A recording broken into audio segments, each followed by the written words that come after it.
Alto. Antes de que sigas, piensa en esto. ¿Y si México ya estaba mirando al cielo cuando muchos países todavía dudaban? Esto no es un mito bonito. Esto es un hueco en la historia.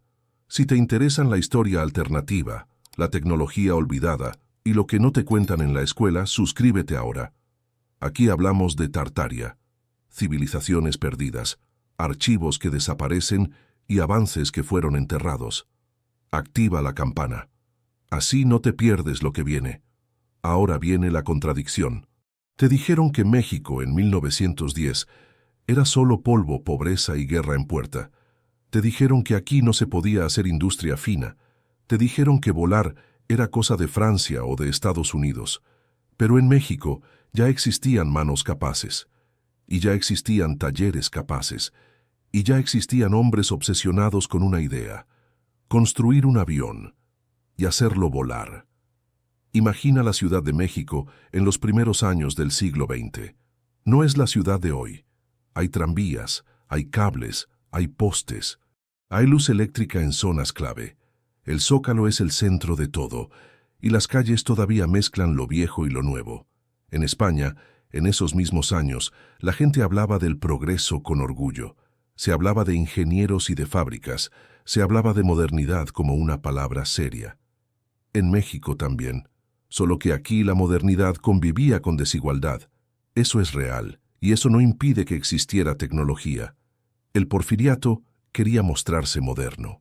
Porfirio Díaz usaba desfiles, obras públicas y ferrocarriles para dar esa imagen. Eso también es real, y en una época así, la idea de volar no era una locura aislada. Era un símbolo, era propaganda, era prestigio, era futuro. En esos años, el mundo estaba obsesionado con el cielo. Los periódicos contaban hazañas aéreas. La gente aprendía nombres nuevos: Wright, Blériot, Voisin. Son apellidos que se volvieron titulares. En México también llegaban esas noticias. Llegaban por prensa. Llegaban por cartas. Llegaban por viajeros. Llegaban por revistas técnicas. Y llegaban por conversaciones en cafés, como el Café de Tacuba, un lugar histórico del centro. Ahí se hablaba de política, y también se hablaba de inventos. Aquí aparece el punto clave. México no era un desierto de conocimiento. Había escuelas técnicas, había ferrocarrileros, había mecánicos, había herreros, había carpinteros finos, había gente que trabajaba metal con precisión. La palabra maestro se usaba para el maestro del oficio. Era respeto directo, era reconocimiento real. También existía la minería, y existía la industria de reparación, y existían talleres que hacían piezas a medida. Eso era común en ciudades con actividad industrial. Ciudad de México, Puebla, Monterrey, Guadalajara. Un avión no aparece de la nada. Necesita madera buena, necesita tela, necesita tensores, necesita remaches, necesita cables, necesita un motor confiable, necesita hélice, necesita paciencia y necesita pruebas. Ahora piensa en la altura de la Ciudad de México. Es una ciudad alta. El aire es menos denso. Eso hace más difícil despegar. Eso significa que, si alguien intentaba volar aquí, no estaba eligiendo el lugar fácil. Eso es un dato técnico, y cambia la lectura de la historia. Entonces llega la pregunta incómoda. Si México tuvo capacidad para construir y probar aparatos complejos, si México tenía talleres con manos expertas, si México tenía interés político en parecer moderno, ¿por qué casi nadie habla de los primeros aviones mexicanos? Aquí entra lo que a muchos les molesta. La historia oficial no solo cuenta hechos, también selecciona, también reduce, también elimina, a veces por falta de fuentes, a veces por prejuicio, a veces por conveniencia. En México existe una frase común: te lo juro por la Virgencita. Se usa para decir que algo es verdad, pero la historia no funciona con juramentos, funciona con rastros, funciona con nombres, funciona con fechas, funciona con documentos, y esos rastros pueden perderse. En España hay otra idea popular: si no está en el BOE, no existe. El BOE es el boletín oficial del Estado, es el papel que valida. Esa mentalidad también aplica a la historia. Si no está en el libro escolar es como si no hubiera pasado, pero eso no siempre es cierto. Ahora vamos a poner el tema sobre la mesa. Hay indicios de que México construyó aviones alrededor de 1910. Hay nombres de pioneros. Hay relatos de motores fabricados con recursos limitados. Hay registros de pruebas. Hay historias repetidas en más de un lugar. Y hay una cosa que siempre aparece en casos así: el silencio posterior. Ese silencio tiene varias causas posibles. Una es simple: la Revolución Mexicana se acercaba y el país se iba a romper. Cuando un país entra en caos, los proyectos se detienen, los talleres cierran, los patrocinadores desaparecen, los archivos se pierden. Y la prioridad cambia. Primero sobrevivir, después inventar. Otra causa es económica. México se volvió un país estratégico por sus recursos, primero por minas, luego por petróleo. Cuando el dinero grande entra, la atención se mueve. La inversión sigue al dinero. La memoria pública también. Otra causa es narrativa.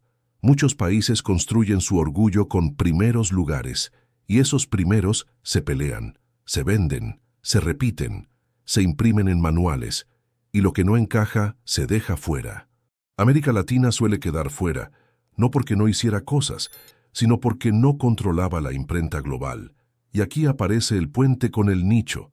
Cuando escuchas Tartaria, piensas en mapas viejos y ciudades imposibles, piensas en cúpulas, piensas en edificios que parecen demasiado avanzados, piensas en tecnología que no encaja con la versión oficial. En este canal no vamos a afirmar fantasías sin base, pero sí vamos a hacer algo serio. Vamos a mirar los huecos, vamos a seguir las pistas, y vamos a comparar relatos con documentos. El caso del avión mexicano de 1910 encaja en ese patrón, no porque sea magia, sino porque es tecnología temprana, y porque su memoria quedó fragmentada, y porque la versión popular dice otra cosa. También encaja con un rasgo cultural mexicano: el ingenio para sacar el trabajo con lo que hay. La frase "a falta de pan, tortillas" se entiende rápido. Es adaptación, es resolver. Ese tipo de mentalidad produce inventores y produce soluciones fuera del centro de poder, y encaja con un rasgo cultural español muy directo: el valor del oficio bien hecho, el respeto al maestro de taller, el orgullo del taller familiar. Eso produce gente que no espera permiso, eso produce gente que construye. Ahora escucha con atención. No te voy a pedir fe, te voy a ofrecer un camino. Vamos a identificar quiénes eran esos pioneros, vamos a ubicar dónde aprendieron, vamos a ver qué piezas podían fabricar en México. Vamos a revisar qué decía la prensa. Y vamos a comparar fechas con lo que pasaba en el mundo. Si al final resulta que el relato estaba inflado, lo diremos. Si al final resulta que había más de lo que se contó, también lo diremos. Aquí no se trata de ganar una discusión. Se trata de entender por qué un país puede hacer algo importante, y aún así quedar fuera del relato.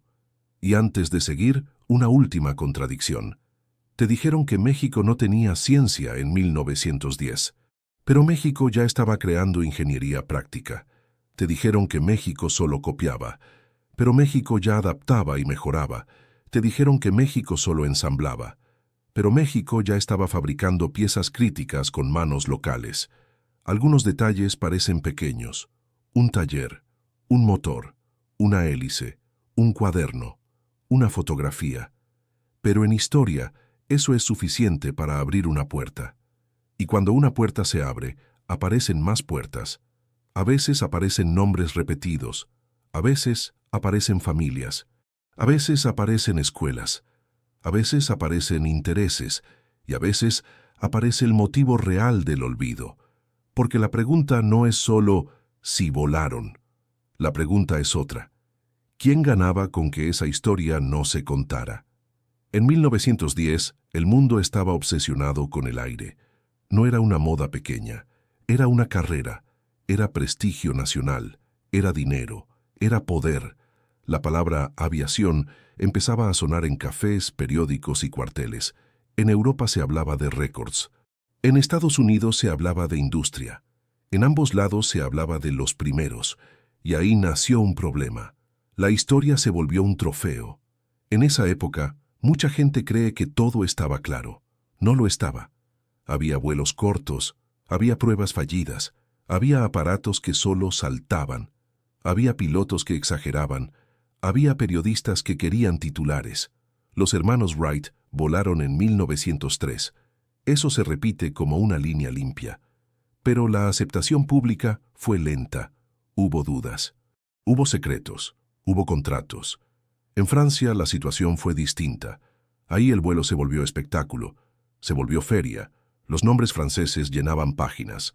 Blériot cruzó el Canal de la Mancha en 1909. Ese hecho se volvió símbolo. Fue técnica y fue prensa. En 1910 ya existían exhibiciones y competencias. Eran jornadas de vuelos. Eran cámaras. Eran diplomáticos mirando. Y en paralelo estaba el ejército. Los estados mayores ya entendían algo.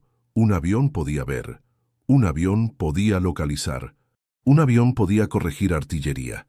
Por eso la carrera no era romántica, era práctica. Y por eso la historia se ordenó alrededor de banderas. La historia oficial no es solo una lista de hechos. Es un sistema. Y ese sistema tiene filtros. El primer filtro era la prensa. Los periódicos de París, Londres y Nueva York tenían alcance. Tenían corresponsales. Tenían imprentas grandes. Tenían distribución internacional. Un evento en Europa podía llegar al mundo en días. En cambio, una prueba en México o en Argentina podía quedar local. Podía salir en un periódico regional. Podía no traducirse. Podía no circular. Podía morir en una hemeroteca. Segundo filtro. Las patentes. Registrar una patente era caro. Exigía abogados. Exigía tiempo. Y ese sistema favorecía a quien tenía capital. En Estados Unidos y Europa, las patentes fueron armas. No solo protegían una idea, también bloqueaban a rivales. También definían quién llegó primero en papel. Tercer filtro. Las academias, los clubes de aviación, las revistas técnicas. Ahí se validaba, ahí se premiaba, y ahí también se construía reputación.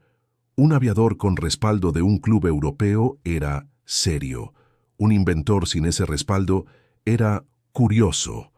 Esa diferencia pesa hasta hoy, aunque el aparato fuera bueno.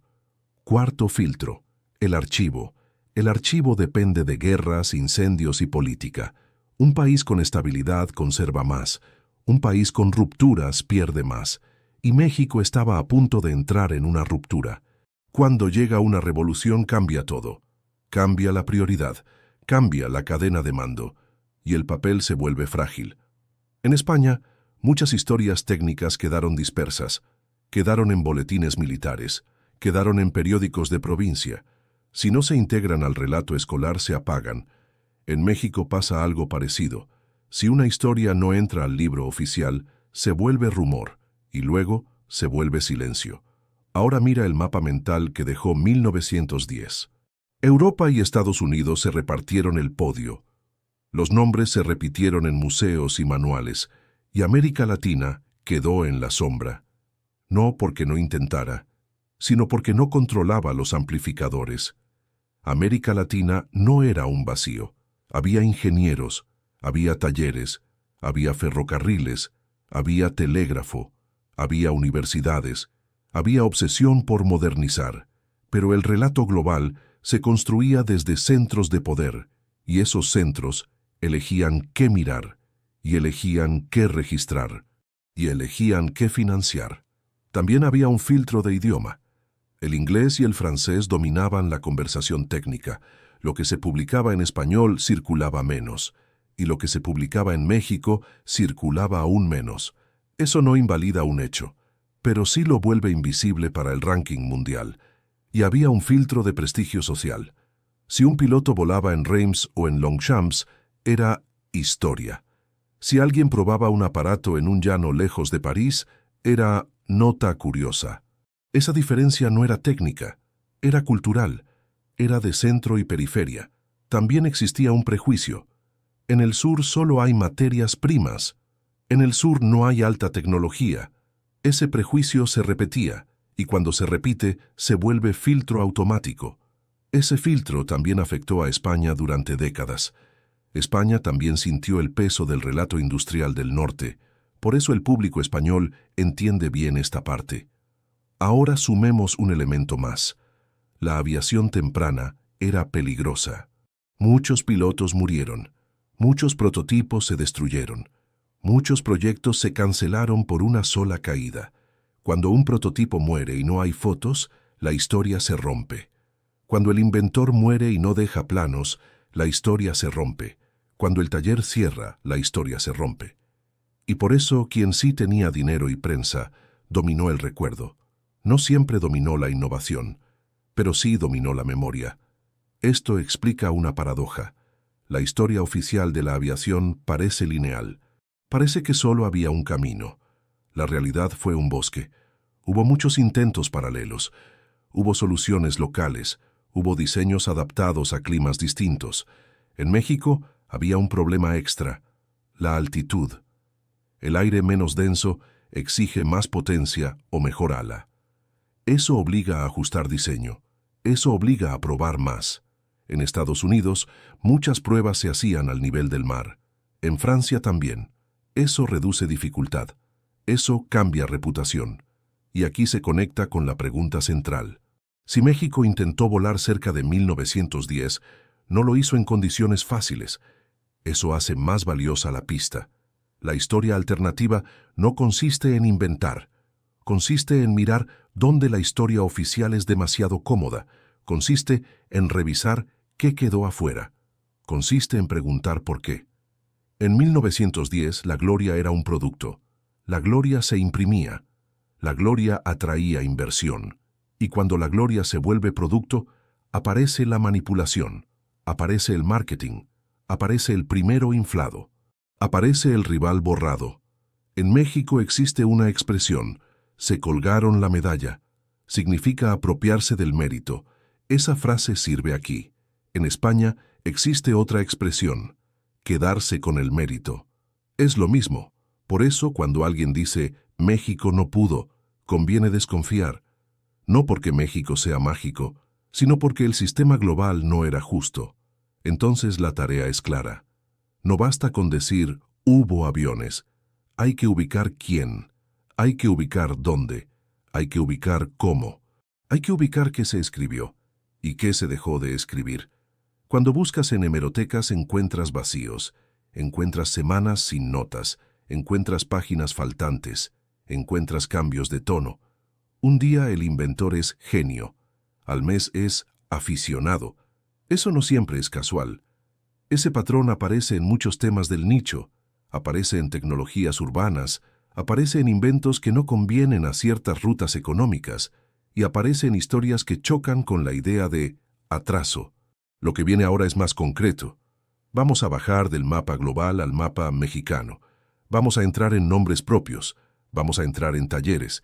Y cuando aparecen los nombres, el misterio cambia de forma. México no era un país vacío de técnica en 1910. Eso es un error común.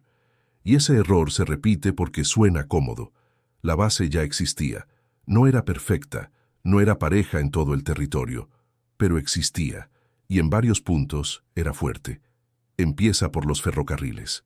El tren no es solo transporte. El tren es metal. Es caldera, es válvulas, es tolerancias, es mantenimiento diario.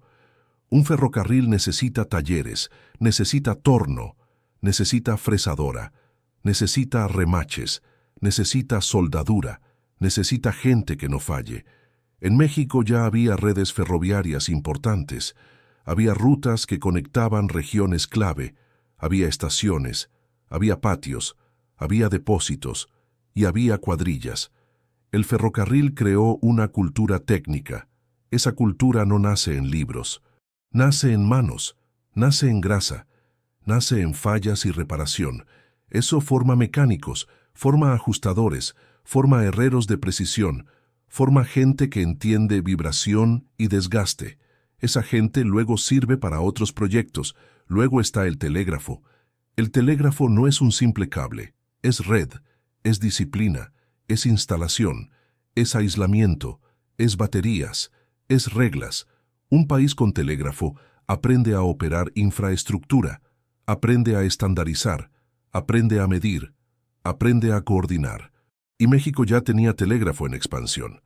Eso significa técnicos, significa postes, significa líneas, significa reparaciones constantes.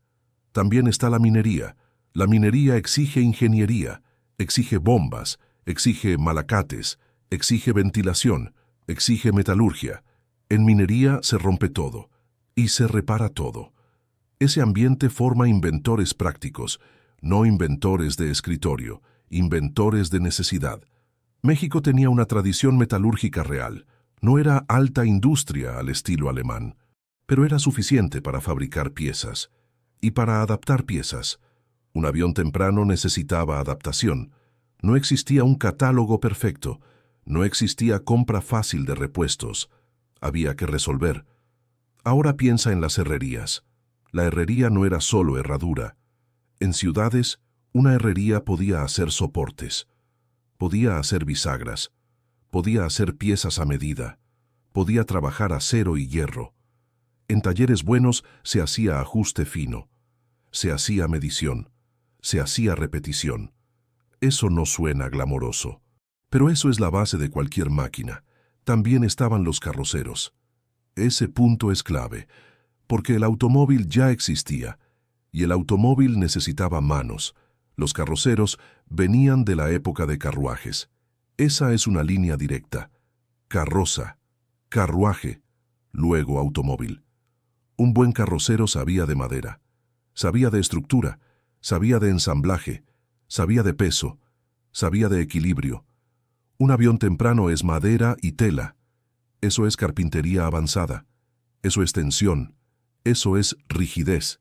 Eso es forma. Por eso el oficio importa. El oficio es técnica aplicada, no es teoría, es resultado. En México se respetaba al maestro, así se decía en muchos talleres. No era un título oficial, era un reconocimiento social.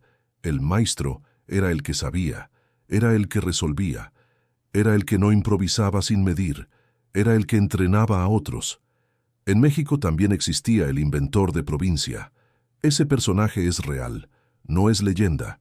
Es el hombre que arregla lo que nadie arregla. Es el que adapta una máquina importada. Es el que fabrica una pieza porque no llega el repuesto. Ese perfil existe en muchas regiones y existía en 1910. En España hay un equivalente cultural. Está el orgullo del taller. Está el oficio es oficio. Está el respeto al maestro artesano. Esa conexión importa, porque esta historia no trata de milagros, trata de cultura técnica, y esa cultura se entiende en ambos lados. Ahora vamos a lo concreto. ¿Qué necesitaba un proyecto aéreo temprano? Necesitaba estructura ligera. Eso se podía hacer con madera trabajada. Y México tenía carpinteros finos. Necesitaba tensores y cables. Eso se podía resolver con metal y alambre de calidad. Necesitaba herrajes, placas, uniones, soportes. Eso era trabajo de taller. Necesitaba tela, tela resistente, bien tensada. Eso era oficio. Necesitaba hélice. La hélice exige forma precisa, exige equilibrio, exige acabado. Eso también era posible con buen carrocero y buen carpintero. El gran problema era el motor. Ahí se separan los países. Un motor confiable no es fácil. Pero hay un matiz. No siempre se fabrica todo desde cero. A veces se fabrica el bloque, a veces se adapta, a veces se compra una parte, a veces se reconstruye. En 1910 el motor era el cuello de botella. Eso es cierto. Pero México ya tenía motores circulando. Por ferrocarril, por bombas, por maquinaria, por industria. Eso significa conocimiento de combustión. Significa conocimiento de carburación. Significa mantenimiento. También significa otra cosa, mercados de piezas. Y gente que sabía buscar piezas. Aquí entra un detalle importante. México estaba conectado al mundo. No era una isla. Había importación. Había comerciantes, había contactos, había catálogos, había barcos, había trenes. Si un grupo con dinero quería un motor específico, Podía conseguirlo. Podía tardar. Podía costar. Pero era posible. Y si no podía, podía adaptar uno disponible. Esa era la lógica del taller. Ahora agrega el factor político. El gobierno porfiriano quería imagen de modernidad. Eso se veía en obras, en ferrocarriles, en iluminación, en eventos. En una época así, un aparato que volaba era propaganda perfecta. Era un símbolo visible. Era un «mira lo que somos capaces de hacer». Eso motiva inversión privada, motiva patrocinio, motiva apoyo de élites. En la Ciudad de México existían círculos de gente con acceso. Empresarios, funcionarios, militares, gente que podía financiar proyectos. También existían escuelas y formación técnica. No era un sistema masivo, pero había formación. Y eso importa porque crea lenguaje común. Sin lenguaje común no hay proyecto. Sin medición no hay repetición. Sin repetición no hay vuelo. Ahora volvamos al punto que casi nadie considera. La altura. La Ciudad de México obliga a mejores decisiones. Obliga a pensar en peso. Obliga a pensar en potencia. Obliga a pensar en ala. Si alguien intentaba volar ahí, necesitaba más cuidado. Necesitaba más prueba. Necesitaba más ajuste. Eso significa que el intento no era un juego de salón. Era trabajo serio. Era riesgo real. Por eso, cuando te dicen México no podía, la respuesta no debe ser orgullo ciego. Debe ser análisis simple. Había infraestructura, había talleres, había oficios, había metal, había madera, había redes, había interés. No era magia, era capacidad acumulada. Entonces, la pregunta cambia. No es si México tenía manos. La pregunta es quién juntó esas manos, y dónde, y con qué recursos, y qué nombre quedó registrado. Porque cuando el ecosistema existe, el siguiente paso es inevitable. Aparece un grupo, aparece un taller específico, aparecen apellidos, aparece un motor con origen claro, aparece una fecha, y cuando aparecen apellidos ya no estás discutiendo una idea, estás mirando un rastro que, por alguna razón, quedó en los márgenes. En esta historia no hay un solo héroe, hay un grupo de nombres, y muchos casi no aparecen en los libros. Cuando se habla de aviación temprana, se repiten apellidos de siempre. Wright, Blériot, Farman, Curtiss. Suena como si el cielo hubiera sido exclusivo de ellos. No lo fue. En México también hubo pioneros. No salieron de la nada, salieron de talleres, salieron de oficio, salieron de obsesión. El primer nombre que debes recordar es uno doble. Juan Pablo Aldazoro, Eduardo Aldazoro. 2 hermanos, 2 fechas cercanas, 2 vidas metidas en metal y madera. No eran personajes de salón, no eran un capricho de ricos. Eran gente de trabajo. Eran gente que hacía piezas con las manos. Eran gente que probaba y corregía. Su base no estaba en París, no estaba en Nueva York, estaba en México, en Michoacán, en Tlalpujahua. Tlalpujahua era zona minera, y la minería obliga a entender máquinas. La minería obliga a entender motores. La minería obliga a entender fallas. Ahí aparece el detalle serio.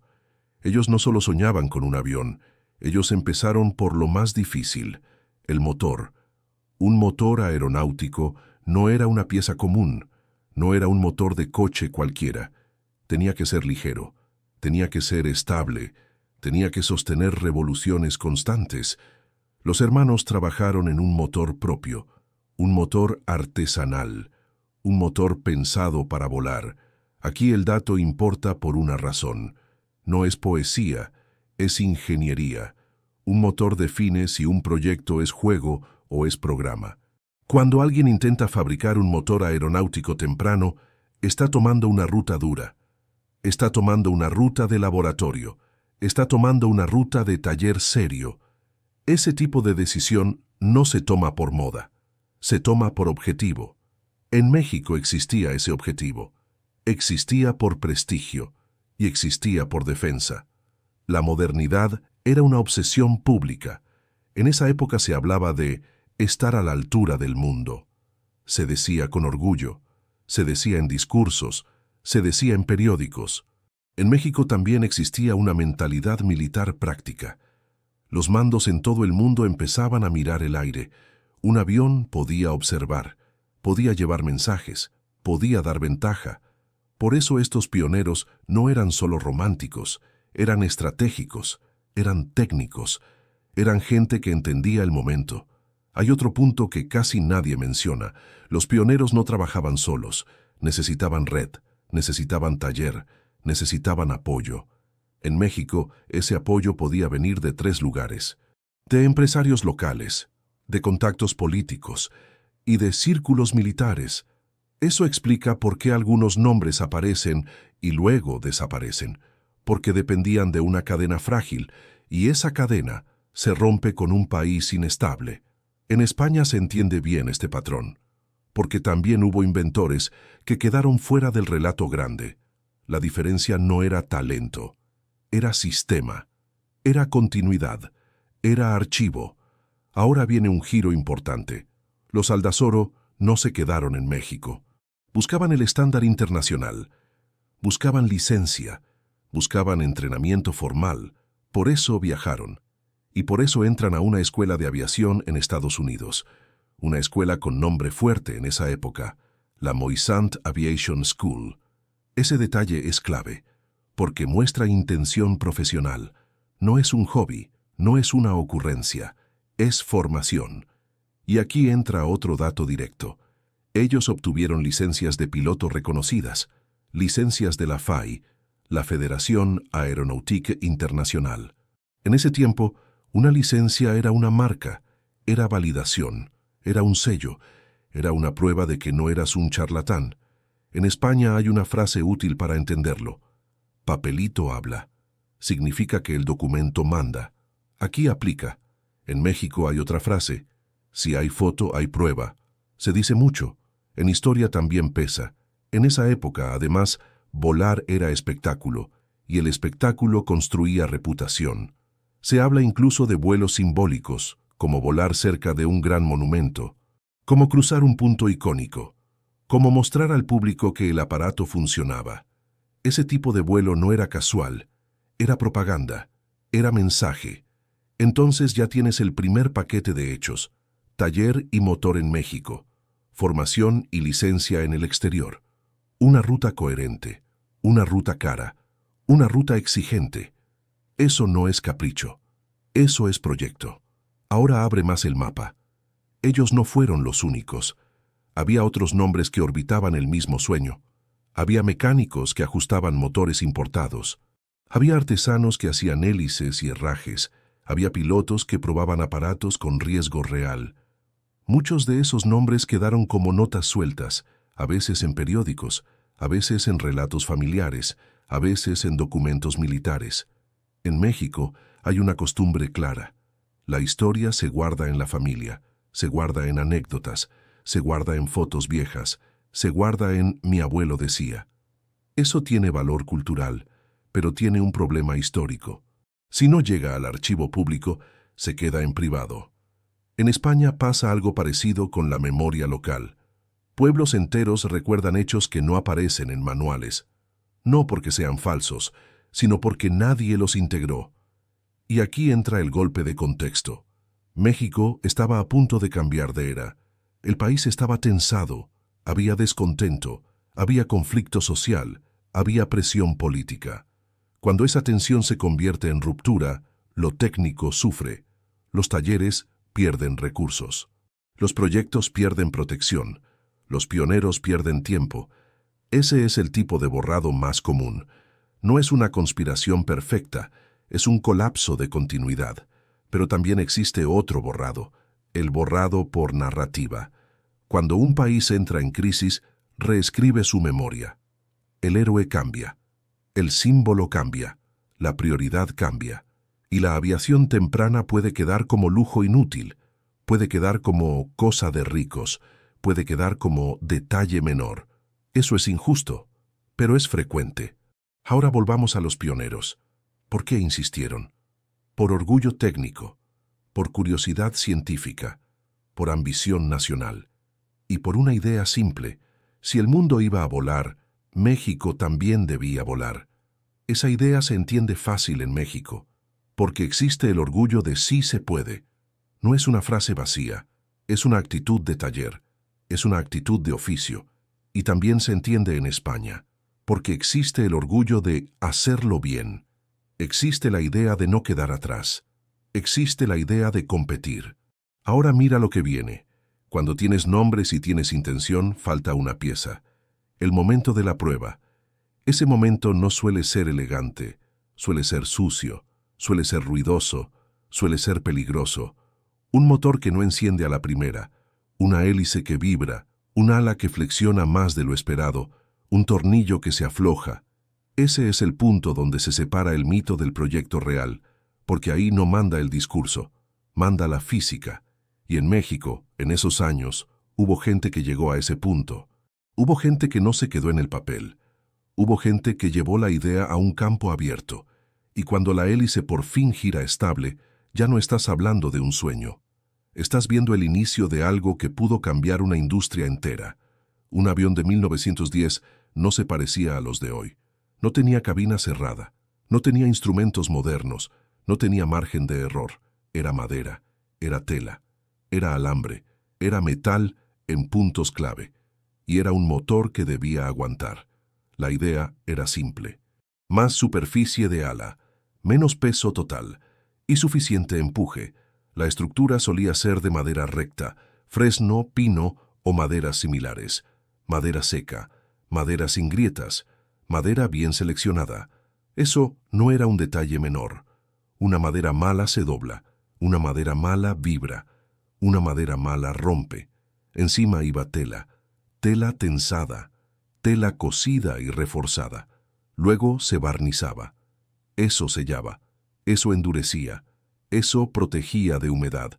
En México esa tela tenía enemigo: el sol, el polvo y las lluvias de temporada. En la Ciudad de México, el aire tiene otra condición. Es una ciudad alta. El aire es más delgado. Eso reduce sustentación. Eso obliga a diseñar mejor. Si el ala es pequeña, el avión no se levanta. Si el motor es débil, el avión no se levanta. Si el peso es alto, el avión no se levanta. Por eso el primer desafío era el peso. Cada tornillo importaba. Cada placa importaba. Cada refuerzo importaba. Un buen taller lo entendía. No se trataba de hacerlo fuerte. Se trataba de hacerlo ligero y suficiente. El segundo desafío era el equilibrio. Centro de gravedad, distribución de masa, posición del piloto, posición del motor. Un error de centímetros podía matar. Así era esa era. El tercer desafío era la aerodinámica. En 1910 muchos todavía aprendían por prueba y error. No existían simulaciones, no existían túneles de viento accesibles. Había reglas, había notas, había revistas técnicas y había observación directa. En un avión temprano, las alas podían ser tipo biplano. 2 alas una sobre otra. Eso aumentaba superficie sin alargar demasiado. Eso ayudaba a despegar con menos pista. Pero eso también aumentaba resistencia al aire. Eso reducía velocidad final. Ese era el intercambio. La forma del ala importaba, el ángulo importaba, el incidencia importaba, y el tensado de la tela importaba. Una tela floja genera arrastre. Una tela floja vibra. Una tela floja puede rasgarse. Luego estaba el sistema de control. En esa época era directo. Cables, poleas, palancas, cables de acero, tensados, con guías, con puntos de anclaje sólidos. Si un cable se suelta, pierdes control. Si una polea se traba, pierdes control. No había modo seguro. Ahora entra la pieza que define todo: el motor. En 1910, un motor aeronáutico era un animal raro.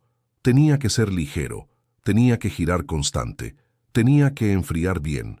Muchos motores se enfriaban por aire. Eso simplificaba.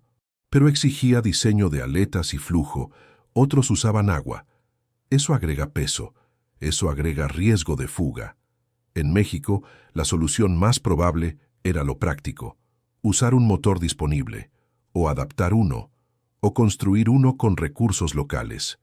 Ese es el punto donde el público se confunde. Piensa que si no se fabricó todo, entonces no cuenta. Eso es falso.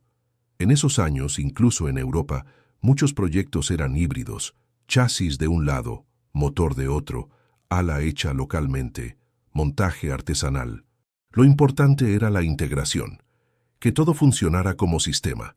Eso es ingeniería real. Los Aldazoro y otros pioneros siguieron esa lógica. Taller, prueba, corrección y otra prueba. Un motor podía fallar por combustible, por carburación, por chispa, por mezcla, por temperatura. La gasolina de la época no era estable como hoy. Variaba, ensuciaba y generaba depósitos. Eso obligaba a limpiar, obligaba a ajustar, obligaba a repetir. También estaba el problema de vibración. Una hélice mal balanceada rompe el montaje, afloja tornillos, daña el eje, daña el motor. Por eso la hélice era una pieza casi artesanal de lujo. Madera seleccionada, forma simétrica, pulido, balance. Un carrocero bueno entendía de forma y acabado. Un carpintero fino entendía de equilibrio. Luego venía la pista. En 1910 no había aeropuertos modernos. Se usaban llanos, se usaban campos abiertos, se usaban zonas planas. En México, encontrar un llano estable era un reto. Había tierra suelta, había piedras, había baches, había canales. Un terreno malo cambia todo. Aumenta resistencia al rodaje, rompe ruedas, hace rebotar el aparato. Un avión temprano necesitaba arrancar suave, necesitaba acelerar sin saltos, necesitaba dirección. Eso se hacía con ruedas simples, con suspensión limitada, con estructura frágil. Otro enemigo era el viento. En el Valle de México el viento cambia, hay ráfagas, hay remolinos, hay tardes con aire distinto. Una ráfaga en el momento equivocado puede voltear un biplano ligero. Eso es físico, no es dramatización. Por eso las pruebas no eran un día y listo, eran semanas, eran intentos cortos, eran carreras de tierra. Primero se probaba el motor en banco, luego se probaba el motor montado, luego se probaba el rodaje sin levantar, luego se buscaba un salto. Ese salto era la frontera. Cuando las ruedas se alivianan, cuando el aparato quiere despegar, cuando el piloto siente que ya no manda el suelo. En ese punto todo se vuelve peligroso, porque ya no estás rodando, estás volando bajo, y volar bajo es lo más mortal. Muchos pioneros morían ahí, porque el avión se levantaba, se inclinaba y caía, porque el motor tosía, porque un ala flexionaba. En México, además, había limitaciones industriales. No existía una cadena de piezas estándar para aviación, no existían repuestos listos en tienda. Todo dependía del taller, y el taller dependía de electricidad limitada. Dependía de herramientas disponibles, dependía de horario, dependía de dinero. Ese es el punto que hace esta historia seria. No es tecnología mágica, es tecnología difícil bajo condiciones duras. Por eso, cuando alguien logra siquiera un vuelo corto, ya es un hecho grande. No cambia el mundo por sí solo, pero rompe el relato de aquí no se podía. Ahora piensa en cómo se vería ese aparato, un biplano ligero, una estructura abierta, un piloto expuesto, gafas, gorro, ropa gruesa, no por estilo, por necesidad. El frío en altura pega, el viento pega, el polvo pega. Ese piloto no tenía radio, no tenía torre de control, no tenía pista marcada, tenía ojos, tenía oído, tenía intuición y tenía un motor que podía fallar. Aún así, la obsesión seguía, porque el objetivo era claro: demostrar que México podía hacerlo, demostrar que el oficio mexicano alcanzaba el aire. Aquí aparece la sensación que muchos llaman adelantada, no porque fuera futurista, sino porque no encaja con el cliché. El cliché dice que México solo importaba.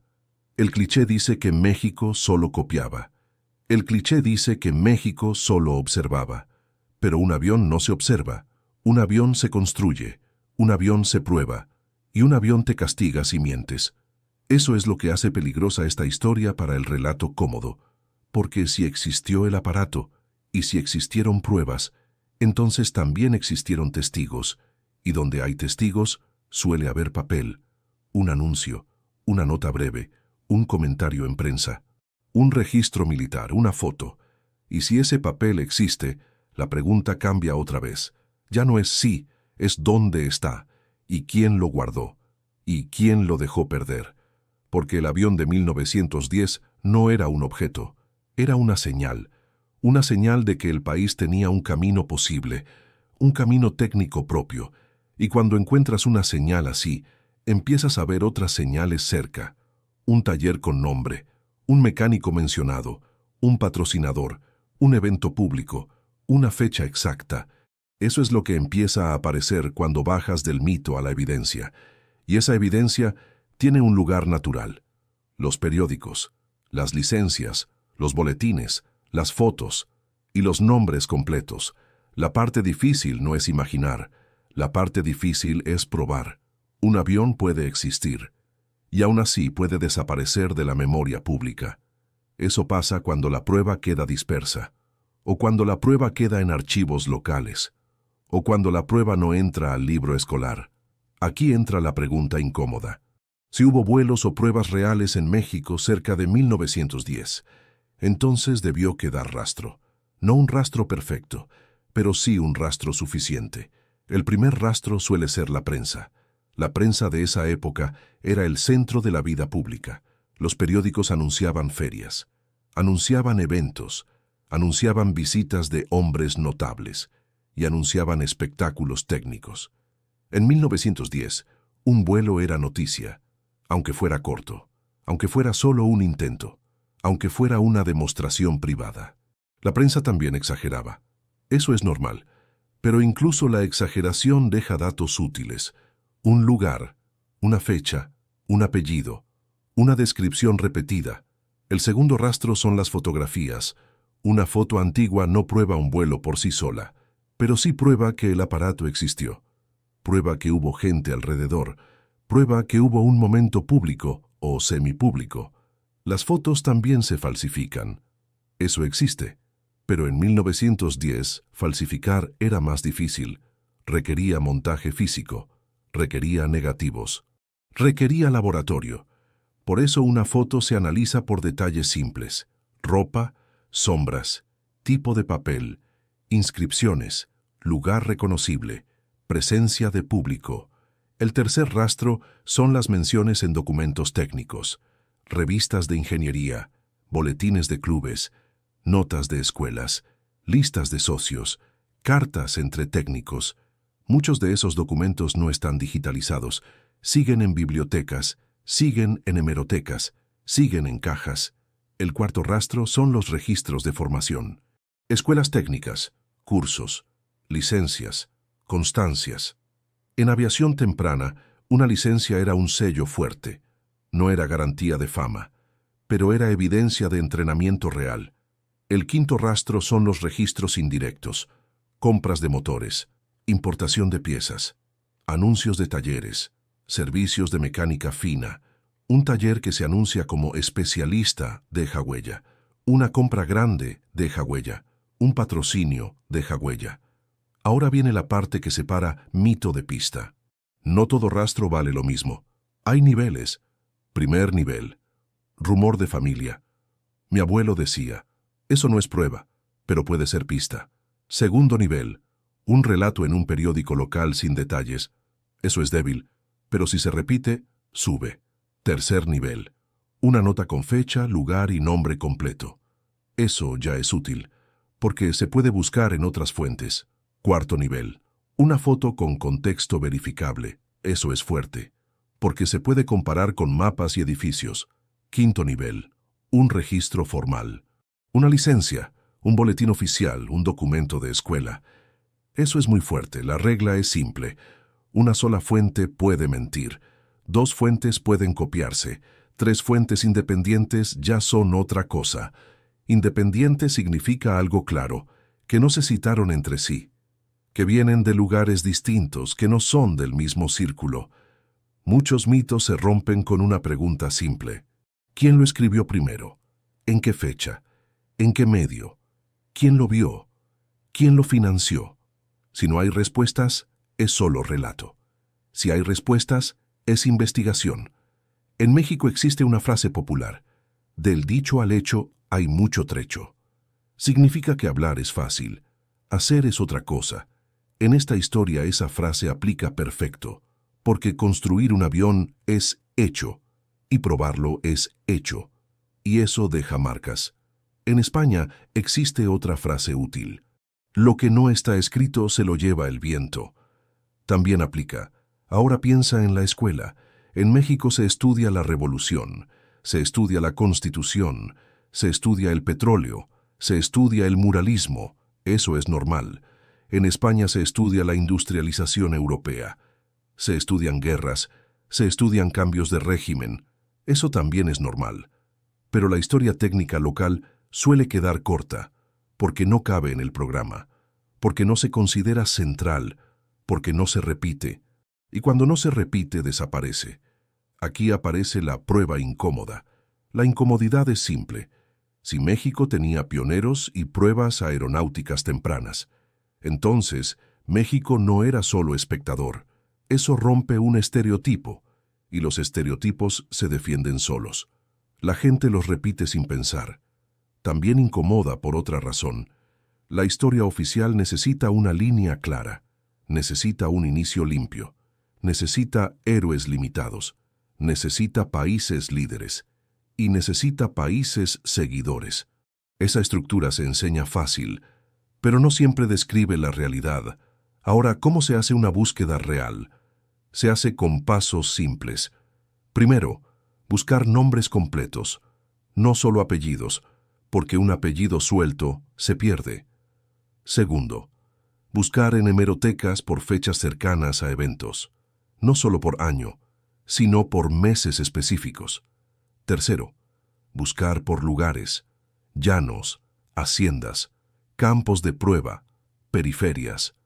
Cuarto, buscar en anuncios comerciales, porque los talleres se anunciaban y a veces presumían trabajos raros. Quinto, buscar en boletines militares, porque el ejército era el primer cliente potencial, aunque no hubiera compra formal. Sexto, buscar repeticiones. Una frase repetida puede ser copia, pero un detalle repetido puede ser señal. Ejemplo de detalle: biplano, motor de 2 cilindros, pruebas en un llano, un aparato construido en taller local.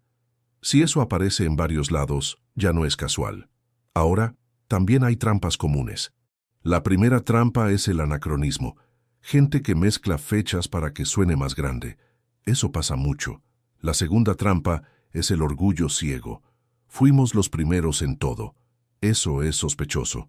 La tercera trampa es el desprecio automático. Aquí no podía. Eso también es sospechoso. La postura correcta es simple. Ni fe ciega, ni burla fácil, solo método. Y cuando aplicas método, suele pasar algo. Aparecen hilos.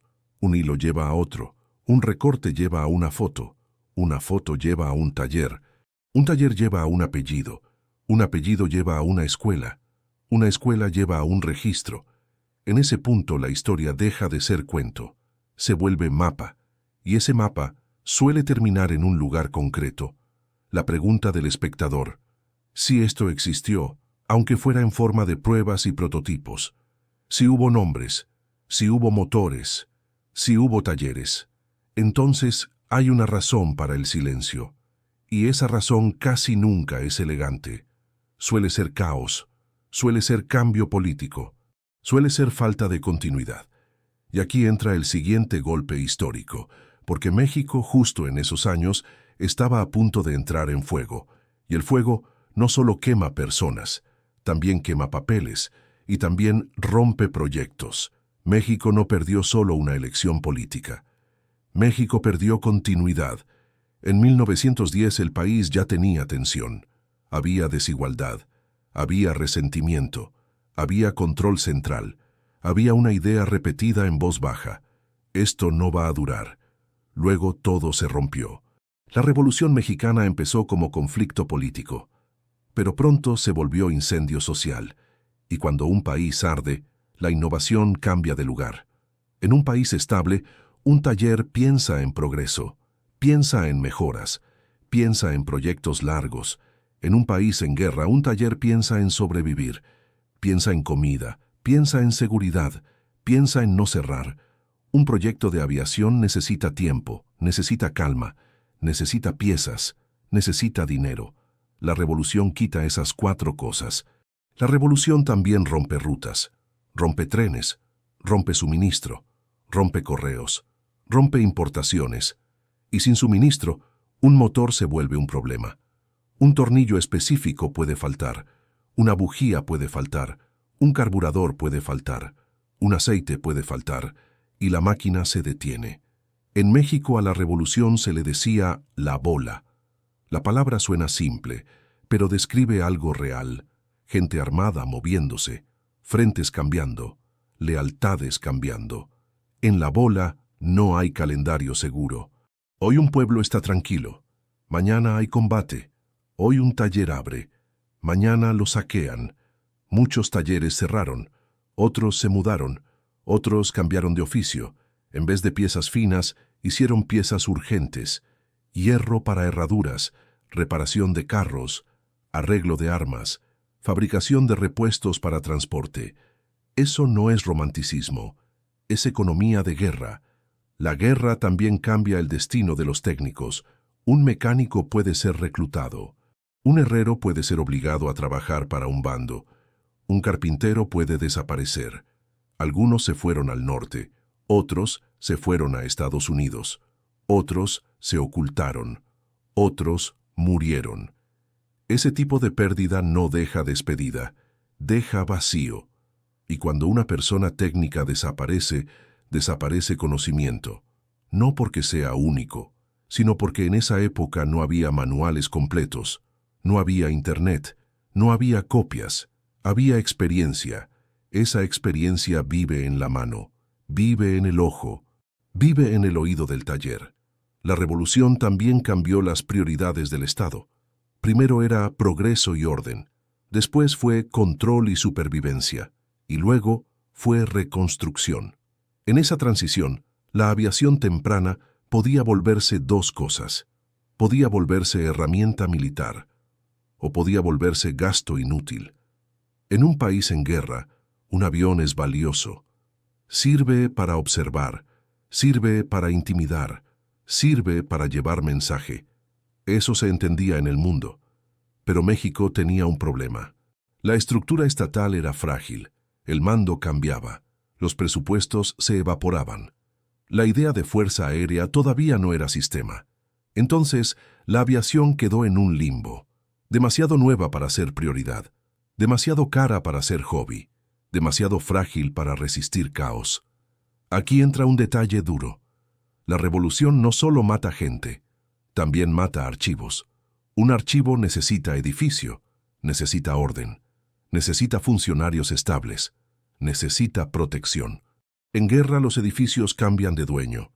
Se toman oficinas, se queman papeles, se pierden cajas, se roban fotos, se destruyen pruebas, a veces no por maldad, a veces por necesidad, porque se usa papel para encender fuego, porque se usa papel para envolver comida, porque se usa papel para limpiar.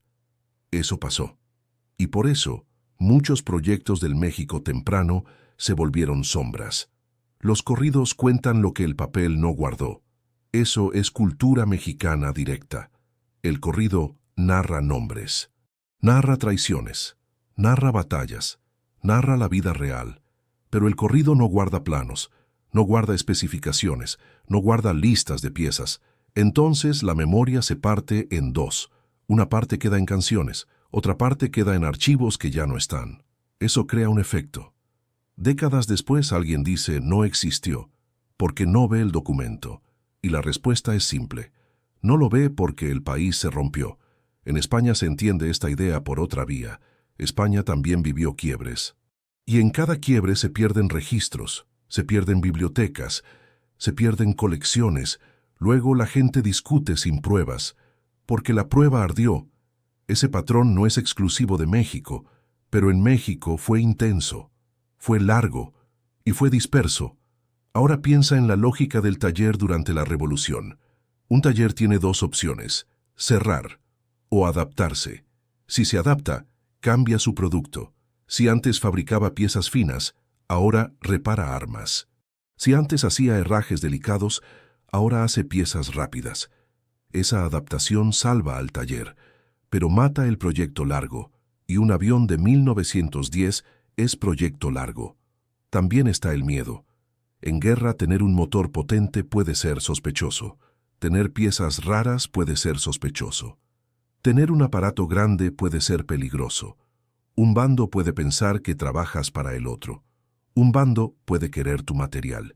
Un bando puede querer tu mecánico. Entonces, algunos pioneros eligen silencio. Guardan el aparato. Desarman el aparato. Esconden piezas. No por vergüenza, por seguridad. Ese acto de ocultar salva vidas, pero rompe la continuidad histórica. Cuando termina el peor momento, queda otra batalla. La batalla del relato. La revolución se volvió el gran tema nacional. Con razón. Fue trauma. Fue cambio. Fue identidad. Y cuando un tema ocupa el centro, otros temas se vuelven marginales. La aviación temprana quedó marginal. No porque fuera falsa, sino porque no era prioridad simbólica. Esto crea una pregunta incómoda. ¿Qué tipo de historias entran a la escuela? Entran las que construyen identidad política. Entran las que explican el Estado. Entran las que justifican el presente. Una historia de taller y hélice no compite con eso. Aunque sea impresionante, aunque sea pionera, entonces el silencio se vuelve normal, y lo normal se vuelve verdad. Después viene otro golpe. La reconstrucción del país no siguió la ruta del aire, siguió la ruta de tierra, ferrocarril, carretera, industria extractiva, y con el tiempo llegó el recurso que dominaría el siglo, el petróleo. Cuando el petróleo se vuelve centro, todo lo demás se reordena. La energía cambia de prioridad, la inversión cambia de prioridad, y la memoria de ciertas rutas técnicas se vuelve todavía más débil. Por eso, cuando hoy escuchas «México no voló», debes pensar en lo básico. Un país en guerra pierde papeles, pierde personas, pierde continuidad. Y sin continuidad, la historia técnica se apaga. Pero lo más extraño no es que se perdiera. Lo más extraño es otra cosa. A veces, justo en los años de caos, aparecen notas sueltas, aparecen menciones pequeñas, aparecen nombres que resurgen en documentos militares, aparecen frases repetidas en fuentes distintas, y cuando eso pasa, la pregunta deja de ser ¿qué se perdió? La pregunta se vuelve ¿qué logró sobrevivir escondido? La historia tecnológica no desaparece sola, desaparece por mecanismos humanos, mecanismos simples, mecanismos repetidos. A esto le podemos llamar Operación Olvido. No como película, como patrón. En México pasó muchas veces, en España también, y en América Latina aún más. Hay tres formas comunes de borrar una historia técnica. No necesitas locuras, no necesitas sociedades secretas, solo necesitas incentivos. El primer mecanismo es el desprestigio, es el más barato y es el más eficaz. Funciona así. Primero se dice que el inventor era un aficionado, luego se dice que era un soñador, después se dice que era un charlatán, al final se dice que no cuenta. Ese paso mata el interés, y mata la curiosidad, y mata la búsqueda de documentos. En México existe una frase dura, eso es de aficionados. Se usa para bajar algo de categoría, en España se oye otra. Esos son 4 chapuzas. Significa lo mismo. El desprestigio también se hace con tono. Un periódico puede cambiar una palabra. De ingeniero a entusiasta, de prototipo a artefacto, de prueba a show. Parece pequeño, pero cambia la memoria. En aviación temprana esto es mortal, porque el vuelo corto se interpreta como fracaso, y el fracaso se usa como burla, y la burla apaga el tema. El segundo mecanismo es la absorción. Aquí no hay magia, hay negocio. Una idea vale, un plano vale, un motor vale, un método de montaje vale. Si alguien con dinero lo ve, lo compra. A veces lo compra para usarlo. A veces lo compra para guardarlo. A veces lo compra para que no compita. En 1910 y 1920 esto era común. Las patentes se movían como fichas. Los derechos se negociaban. Los proyectos se fusionaban. En México, esto podía pasar de forma informal. Un patrocinador se quedaba con el taller. Un empresario se quedaba con las piezas. Un militar se quedaba con los apuntes. No necesariamente con mala intención. A veces solo por control. A veces por miedo. A veces por así funciona. En España también hubo absorción. Muchas ideas acabaron dentro de empresas grandes y el inventor desapareció del relato. Quedó el nombre de la marca, no el nombre del taller. La absorción tiene un efecto. Centraliza la historia y cuando centralizas, eliges qué mostrar. Un pionero local pierde visibilidad.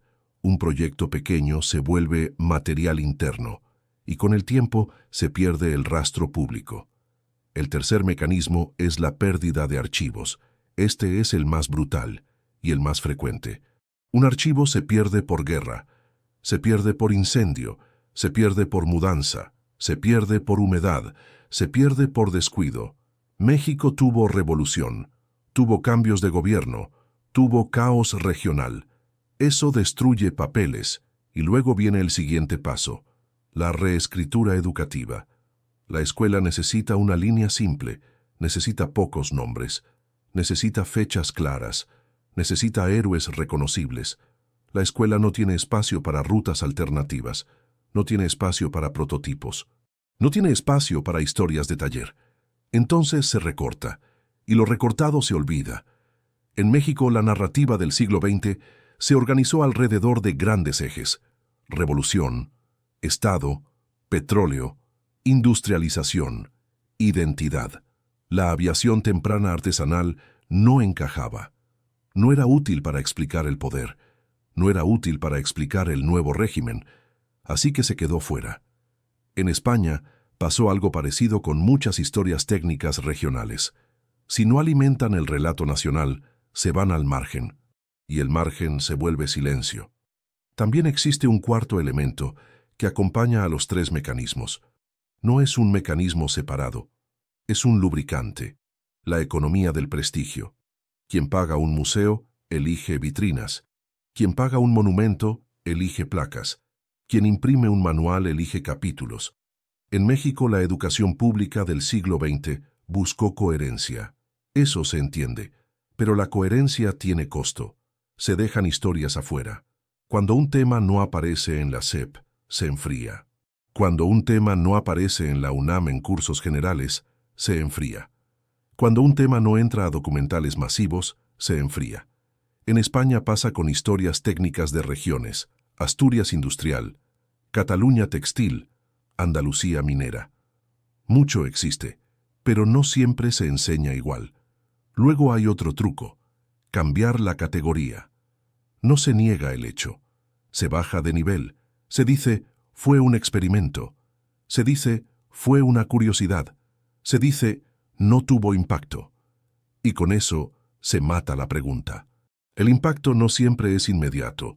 Un prototipo puede fallar, pero puede formar gente, puede crear métodos, puede abrir talleres. Eso es legado, aunque no haya producción en serie. Por eso la frase no cuenta es peligrosa, porque decide el valor, no describe el hecho. Ahora conecta esto con nuestros subnichos. Cuando la gente escucha Tartaria, piensa en borrado total, piensa en ciudades enterradas, piensa en arquitectura que no encaja. Aquí vamos con calma, no necesitamos exagerar, pero sí podemos aprender el patrón. El patrón es este: primero se minimiza, luego se centraliza, luego se pierde el papel, y al final se enseña una versión corta. Ese patrón también aplica a tecnología urbana, a tranvías, a redes eléctricas tempranas, a talleres de carrocería, a infraestructura que se desmontó. Por eso, cuando ves un edificio antiguo con detalles técnicos, la pregunta nace sola: ¿quién lo hizo? ¿Quién lo financió? ¿Dónde está el plano? A veces el plano existe, pero está en un archivo local. A veces está en una caja sin catalogar.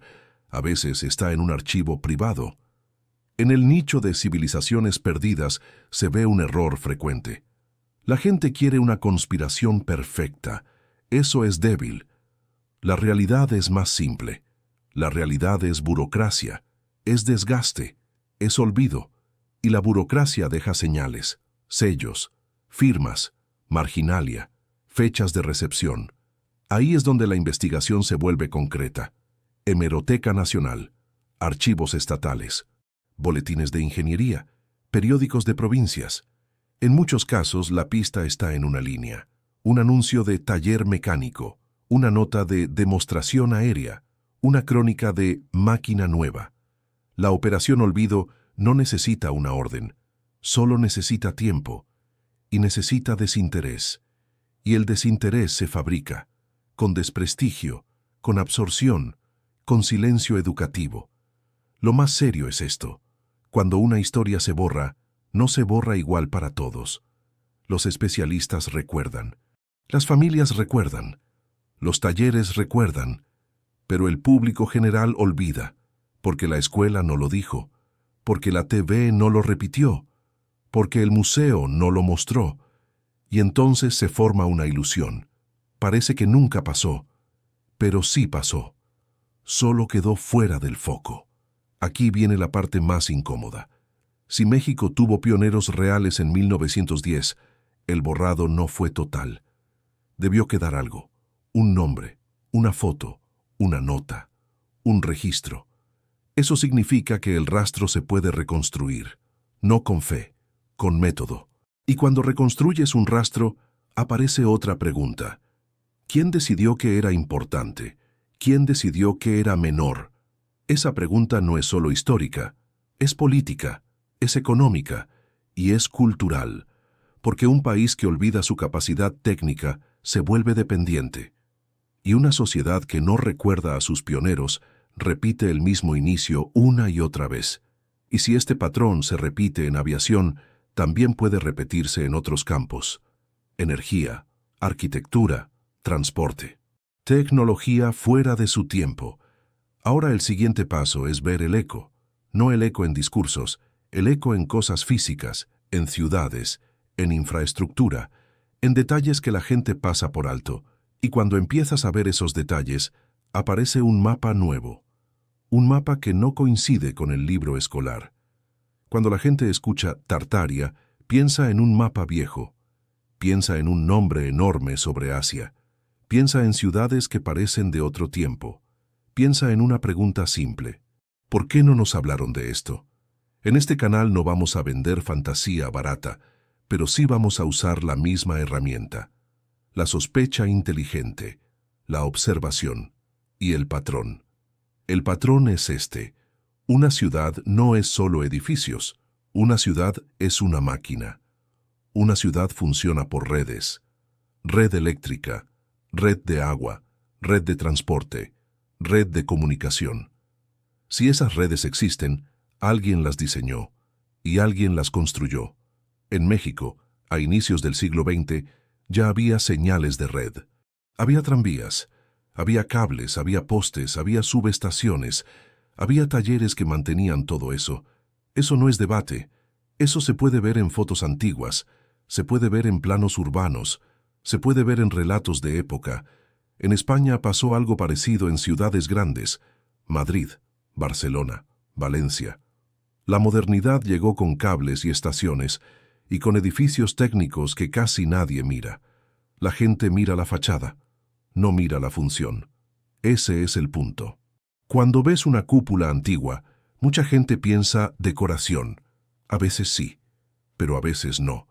Una cúpula puede esconder estructura, puede esconder ventilación, puede esconder iluminación, puede esconder acústica, puede esconder soportes. Cuando ves un edificio con sótanos grandes, mucha gente piensa bodega. A veces sí, pero a veces es técnico. Puede ser caldera, puede ser distribución, puede ser mantenimiento. En el nicho de civilizaciones perdidas, el error es saltar a lo extremo. Decir esto no pudo existir, y luego inventar una explicación gigante. Aquí vamos a hacerlo mejor. Vamos a decir algo más simple. Esto sí pudo existir, porque existían redes, y existían oficios, y existían transferencias de conocimiento. Eso conecta con la aviación temprana. Un avión no nace en un vacío, nace en una ciudad que ya tiene cultura técnica. Los talleres que reparan tranvías aprenden precisión, aprenden metal, aprenden electricidad, aprenden logística. Eso genera gente capaz. Los talleres que hacen carrocerías aprenden estructura, aprenden peso, aprenden madera, aprenden diseño funcional. Eso también genera gente capaz. Ahora piensa en algo que casi nadie entiende. El conocimiento viaja. No viaja solo por libros, viaja por ferias, viaja por exposiciones, viaja por catálogos, viaja por migración, viaja por empresas. En esa época existían ferias industriales, existían exposiciones internacionales. La gente veía máquinas en vivo, la gente copiaba ideas, la gente adaptaba diseños. No necesitas un imperio oculto para explicar eso. Necesitas comercio, necesitas orgullo y necesitas competencia. México, España y otros países recibían tecnología por esas rutas, pero no solo recibían, también aportaban, también adaptaban, también mejoraban. Esa parte se pierde porque el relato global es desigual. El centro dice, inventé. La periferia dice, adapté. Y el centro se queda con la gloria. Ahora entra una hipótesis suave. Una red de conocimiento global existía. No era secreta, era práctica. Ingenieros leían revistas extranjeras, compraban manuales, pedían piezas por catálogo, aprendían de demostraciones y luego lo hacían local. Eso explica por qué, de pronto, ves infraestructura demasiado avanzada para el cliché. Porque el cliché está atrasado, no la ciudad. Cuando alguien dice en 1910 no había eso, muchas veces confunde dos cosas. Confunde electrificación total con electrificación parcial. Una ciudad puede tener electricidad en zonas clave, sin que el país completo esté electrificado. Eso pasó en muchos lugares. Eso pasó en México. Eso pasó en España. Eso pasó en casi todo el mundo. Por eso existen fotos antiguas con postes y cables. Y al mismo tiempo existen relatos de pueblos sin luz. Ambas cosas pueden ser verdad. Ahora llevemos esto al punto Tartaria sin exagerar. ¿Por qué Tartaria se vuelve popular? Porque la gente siente que el relato oficial es incompleto. Ven edificios con estilo extraño.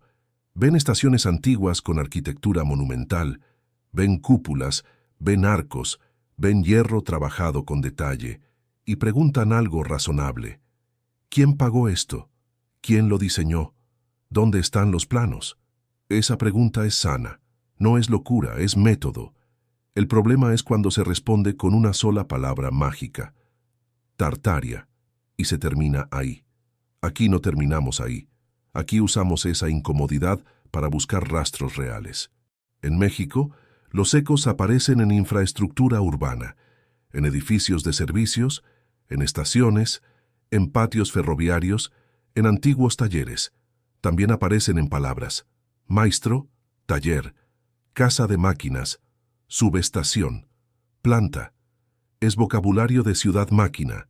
En España hay vocabulario parecido. Central eléctrica, depósito, casa de bombas, estación, fábrica de gas. Son piezas del mismo rompecabezas. Cuando juntas esas piezas, la idea de atraso total se cae. Y se cae sin conspiración. Se cae con evidencia. Entonces aparece la pregunta correcta. Si existía esa base urbana, ¿por qué algunas rutas técnicas se apagaron? Aquí hay varias respuestas posibles, y son humanas. Primera respuesta: la guerra y el caos. México tuvo revolución, España tuvo crisis y conflictos posteriores. En caos se detienen proyectos largos. Segunda respuesta: la economía manda. Si llega un recurso dominante, la inversión se mueve. En México fue el petróleo. En muchos países fue carbón o petróleo. Eso define qué se construye y qué se abandona. Tercera respuesta: la estandarización. El mundo industrial necesitaba piezas iguales, necesitaba modelos iguales, necesitaba producción en masa. La producción en masa mata rutas artesanales, aunque sean buenas, porque son caras y porque son lentas. Cuarta respuesta: la narrativa educativa. La escuela simplifica, la escuela selecciona, lo que no entra se vuelve invisible. Quinta respuesta: la dependencia tecnológica. Si un país se acostumbra a importar soluciones, deja de contar sus soluciones locales, y si deja de contarlas, deja de invertir en ellas. Ese es un círculo. Olvido produce dependencia. Dependencia produce más olvido. Ahora conecta esto con la aviación temprana mexicana. Un proyecto de avión es parte de una ciudad máquina. Necesita taller, necesita herramientas, necesita red. Si esa red existe, el proyecto es plausible. Si luego la ruta se apaga, el proyecto se vuelve anomalía. Y la anomalía se vuelve mito. Eso es lo que vemos hoy. Vemos ecos sin continuidad. Vemos rastros sin capítulo escolar. En el nicho de tecnología antigua avanzada, eso es oro narrativo, pero hay que tratarlo con cuidado, sin afirmar lo que no se puede sostener y sin negar lo que sí se puede rastrear. La clave es una frase sencilla: la ciudad deja huellas. Aunque el libro calle, una cúpula deja huella, un plano deja huella, un cableado deja huella, un taller deja huella, una subestación deja huella, y esas huellas pueden apuntar a una red de conocimiento, una red de ingenieros, una red de oficios, una red de transferencia tecnológica. No es un misterio mágico, es historia técnica real. Lo misterioso es otra cosa. Lo misterioso es la selección, qué se recuerda y qué se deja morir. Porque cuando la gente mira un edificio antiguo y siente que no encaja, muchas veces está percibiendo un corte de continuidad. Ese corte también existe en las biografías de pioneros. Aparecen, trabajan, prueban, y luego se pierden en el ruido de otra época. Y aquí viene el punto final de esta parte.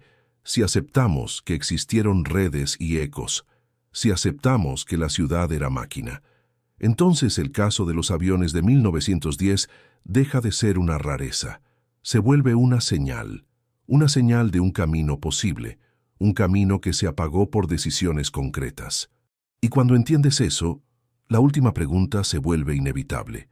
Si un país ya mostró esa capacidad una vez, ¿qué pasa cuando intenta recuperarla décadas después? Hoy, en 2026, la palabra tecnología suena moderna, pero México ya hablaba con tecnología hace más de un siglo. Y eso cambia la forma en que miras el presente.